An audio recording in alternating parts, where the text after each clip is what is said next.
नमस्कार, आप देख रहे हैं गिरिडीह न्यूज। मैं हूं सुजीत पांडे। आइए देखते हैं आज की खास खबरें। गिरिडीह में बंद पड़े मायका उद्योग को लेकर झारखंड सरकार के खनन सचिव गिरिडीह पहुंचे और प्रशासनिक पदाधिकारियों के साथ बैठक कर इस उद्योग को नए स्वरूप के साथ शुरू करने की आवश्यक बैठक की।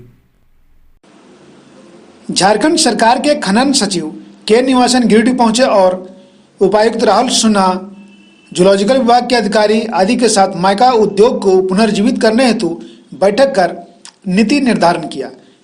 गिरिडीह के मायका व्यापारियों के साथ भी बैठक कर उनसे भी महत्वपूर्ण जानकारियां हासिल की। बैठक के बाद खनन सचिव के निवासन टुंडी रोड में चतरो स्थित रूबी मायका तथा मकतपुर स्थित जय मायका प्लांट का मुआयना किया तथा उत्पादन से संबंधित तमाम तकनीकी पहलुओं की जानकारी हासिल की। जिला मुख्यालय में आवश्यक बैठक पूरी होने के बाद खनन सचिव तीसरी प्रखंड के लिए रवाना हो गए। रोजगार सृजन करने के उद्देश्य से झारखंड सरकार फिर से मायका उद्योग को शुरू करने के लिए प्रयासरत है। इसी कड़ी में खनन सचिव मायका उद्योग को लेकर अधिकारियों के संग विचार विमर्श किया। इस बाबत झारखंड सरकार के खनन सचिव ने बताया कि 1980 के नए वन अधिनियम के आने के बाद मायका का उद्योग कोडरमा और गिरिडीह में भी प्रभावित हुआ, जो आज तक बंद पड़ा है। इससे रोजगार में कमी आई थी, जिसको लेकर झारखंड सरकार गंभीर है। उन्होंने कहा कि भारत देश का सबसे उत्तम क्वालिटी का मायका कोडरमा और गिरिडीह में पाया जाता है। अगर इस उद्योग को फिर से शुरू किया जाए तो रोजगार की असीम संभावनाएं बढ़ जाएगी और सरकार को राजस्व की प्राप्ति भी होगी। इसी उद्देश्य की पूर्ति के लिए खनन सचिव जिले का दौरा कर रहे हैं और मायका उद्योग से जुड़े हुए लोगों से भी संपर्क कर किस तरह इस उद्योग को फिर से शुरू किया जाए, इस संबंध में आवश्यक जानकारी इकट्ठा की जा रही है। मेरा गिरिडीह कोडरमा जिला मायका का बहुत प्रसिद्ध जगह है। मायका इंडस्ट्री बहुत पहले बहुत यहाँ प्रसिद्ध रूप में बहुत लोग को रोजगार मिलता था। फॉरेस्ट एक्ट 1980 या नया कानून आने के बाद मायका में जो इसको लीज देने में या प्रॉपर तरीके में इसका प्रोसेसिंग करने में कुछ कानूनी तरीके अच्छे हैं। इसको कैसे ठीक किया जाए, हम लोग राज्य स्तर में इसका निर्णय लेना है। इसका जानकारी प्राप्त करने हेतु हमने यहाँ पर आए हैं। हम लोग देख करके यहाँ पहले कैसे मायका इंडस्ट्री अच्छे तरीके में दुनिया में बहुत प्रसिद्ध है, उसी तरह में उसको लागू करवाएंगे।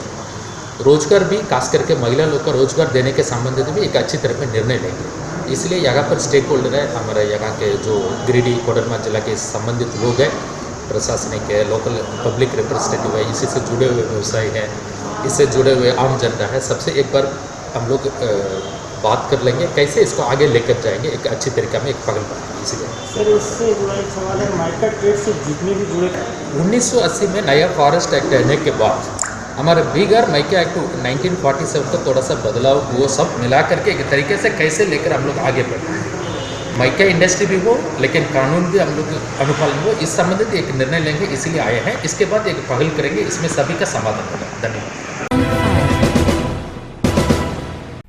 सरिया प्रखंड क्षेत्र के प्रमुख तीर्थ स्थल राजदा धाम में बीते कुछ समय से चले आ रहे समिति विवाद व धार्मिक स्थल के सही प्रकार से संचालन को लेकर निर्मोही अखाड़ा के महामंडलेश्वर श्री श्री 1008 सुखदेव जी महाराज राजदा धाम पहुंचे।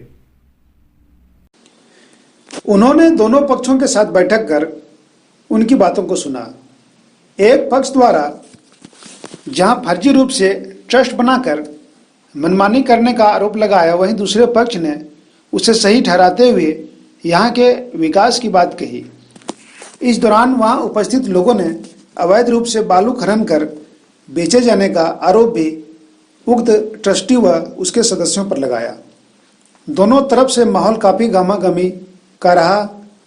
उसके बाद महामंडलेश्वर सुखदेव जी महाराज ने दोनों पक्षों को समझाते हुए कहा कि राजदा धाम प्राकृतिक सौंदर्यता व ईश्वरीय स्थल है, इस पर राजनीति करना सरासर गलत है।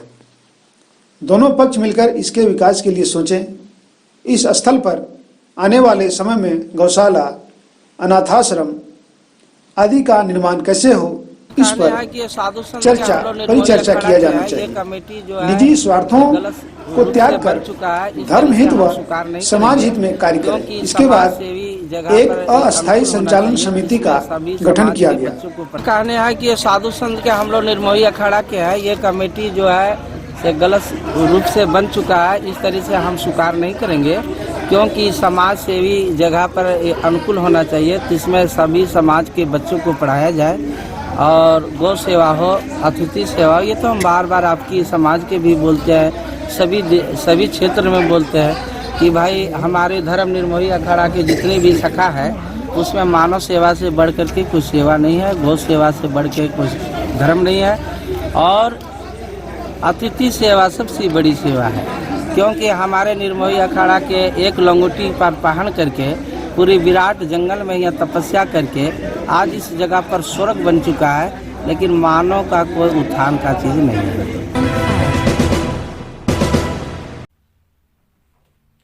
सिखों के प्रथम गुरु श्री गुरु नानक देव जी की जयंती के अवसर पर प्रकाश पर्व को लेकर गिरिडीह स्टेशन रोड स्थित मुख्य गुरुद्वारा में सिख समाज द्वारा दोपहर में भक्ति भाव पूर्वक कथावाचक भाई बलविंदर सिंह और सरबजीत सिंह के द्वारा भक्तिमय भजन कीर्तन किया गया।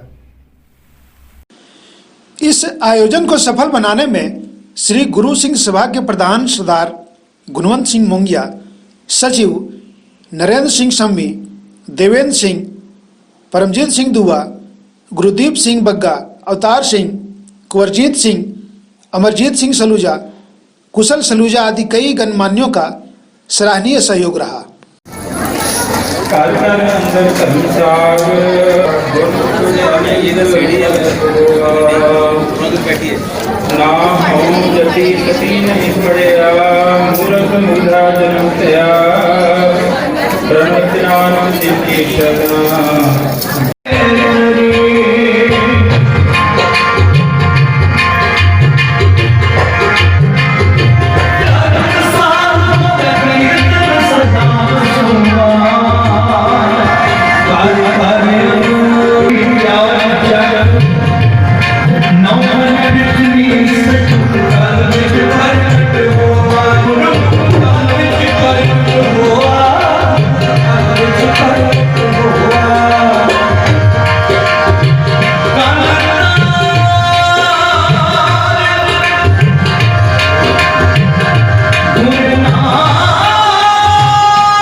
पचम्बा थाना क्षेत्र के 28 नंबर निवासी शहजाद खान के खटाल में आग लगने से कई मवेशी झुलस गए। जानकारी के अनुसार 28 नंबर निवासी शहजाद खान दूध का व्यवसाय करते हैं।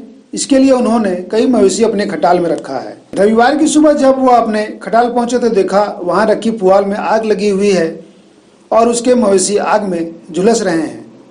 आनन फानन में स्थानीय लोगों के सहयोग से आग तो बुझा ली गई, लेकिन कई मवेशी आग में बुरी तरह से झुलस गए। खटाल संचालक शहजाद खान ने बिना किसी का नाम लेते हुए खटाल में आग लगा दिए जाने की शंका जाहिर की है। इस बाबत उन्होंने पचम्बा थाना में आवेदन देकर न्याय की गुहार लगाई है। 5 बजे 4:45 बजे डेली आते हैं, 5 पौने 5 में यहाँ आते हैं, फिर अपना ताला खोले, उसके बाद देखें तो मैंने ऊपर जैसे आए देखें ऊपर जला हुआ, नीचे तो सूचना आपको नहीं दिया कि हाँ कुछ जल ना, नीचे बगल में कोई सूचना अगल बगल नहीं दिया सर। हाँ। तो कोई तार उर से कनेक्शन है क्या? ना सर, तार लाइन है ही नहीं हम लोग सर, लाइन बिना लाइन आग का कोई और कोई जरिया, कोई जरिया नहीं, कोई जरिया ना सर, कोई कहीं आग का यहाँ कोई जरिया नहीं। आसपास में ऐसा कोई घर भी बना बनाया, बगल में खटाल है जी, उधर भी पश्चिम तरफ भी खटाल है, इधर भी स्पेस खाली है, इधर रास्ता भी स्पेस खाली है, वहाँ रास्ता है सर कोई जानबूझ के और आग यहाँ पर लगी है। इससे ये पता चलता है कोई आके लगाया है। भाजपा नेता चुन्नूकांत प्रसाद के अनुसार पिछले 2 सालों से बालूघाट की नीलामी नहीं होने के कारण ट्रैक्टर चालक अवैध रूप से बालू का उठाव कर रहे हैं। यदि सरकार एक नियम तय करे तो निश्चित रूप से बालू का उठाव सरकारी नियम के तहत। उनका कहना है सरकार को चाहिए कि बालू उठाव को लेकर कोई कानून लाए जिससे अवैध रूप से बालू का उठाव बंद हो और सरकारी कार्यों में साथ ही साथ निजी रूप से बालू की कमी न हो सके।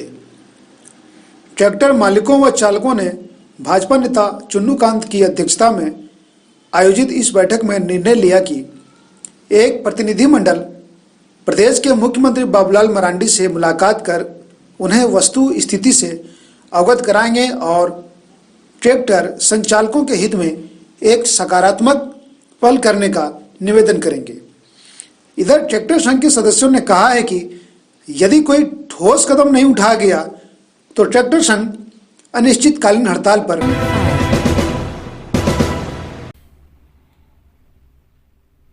गिरिडीह डुमरी मुख्य मार्ग में शनिवार की शाम ढिबरा के समीप 23 वर्षीय युवक की लाश मिली। मृतक की पहचान बगोदर थाना क्षेत्र के पोखरिया निवासी कोकिल पंडित का 23 वर्षीय पुत्र निहाल पंडित के रूप में की गई।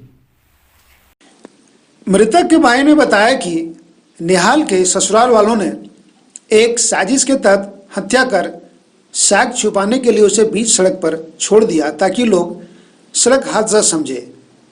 इधर घटना की जानकारी मिलते ही डुमरी पुलिस मौके पर पहुंचकर शव को अपने कब्जे में लेकर थाना ले आई है। इधर इस मामले में डुमरी पुलिस ने बताया कि शनिवार देर शाम गिरिडीह डुमरी मुख्य मार्ग ढिबरा के समीप दुर्घटना की सूचना मिली, जिस पर डुमरी पुलिस घटना स्थल पर पहुंचकर शव को कब्जे में ले लिया।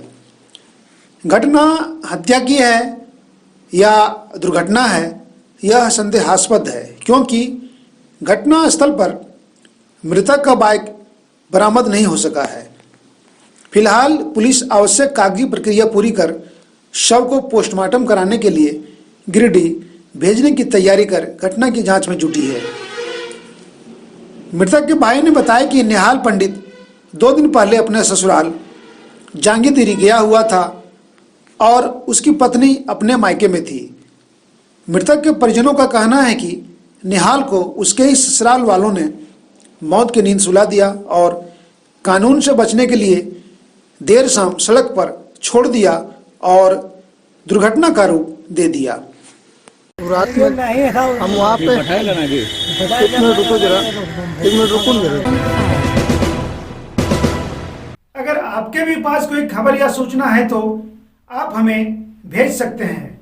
हमारा व्हाट्सएप नंबर है 9128912286। आज के खबरों में बस इतना ही। अब दीजिए हमारी टीम को इजाजत। नमस्कार।